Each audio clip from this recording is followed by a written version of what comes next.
Hi, my name is Justin Umtham and welcome to North American TV. Moving can be difficult and stressful any time of the year, but did you know that certain times are better than others? If your schedule is flexible and you want to avoid the peak busy times for moving companies and save yourself some extra cost, there are several factors that you need to keep in mind. Today we're going to look at the ideal time of year and time of month to consider when moving, as well as several other factors to look at before deciding the best time for your move. So let's get started. When planning out your moving day, keep in mind that the more flexible you are in terms of the date you would like to move, the better.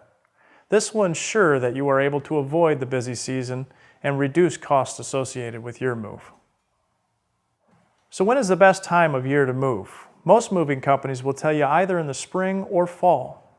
This is a time that movers are usually less busy and will most likely be able to offer you a better rate on your move. Moving companies are often the busiest from June through September, when the children are not in school. But if you want to avoid extra stress, it's best to forget about June through September and instead focus on the spring and fall time.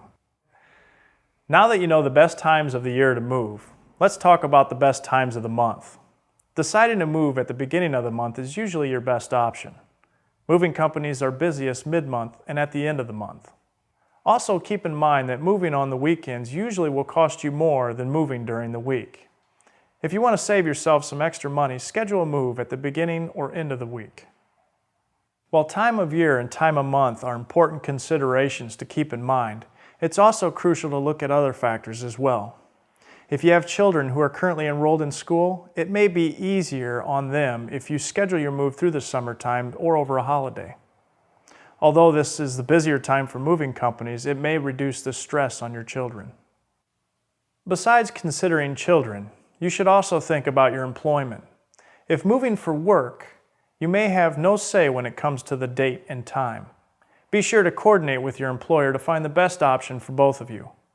Another factor to keep in mind is the availability of moving into your new home and when you're required to be out of your old one. You wouldn't want to schedule a moving day and then realize your new home isn't even ready to be moved into.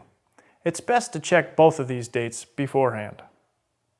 Now that you know the moving factors to keep in mind, let's talk about how far in advance you should schedule your move.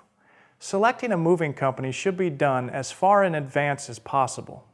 Once you compile a list of the top 3 moving companies, call each of them and receive in-home estimates and choose which one you think is best for your move.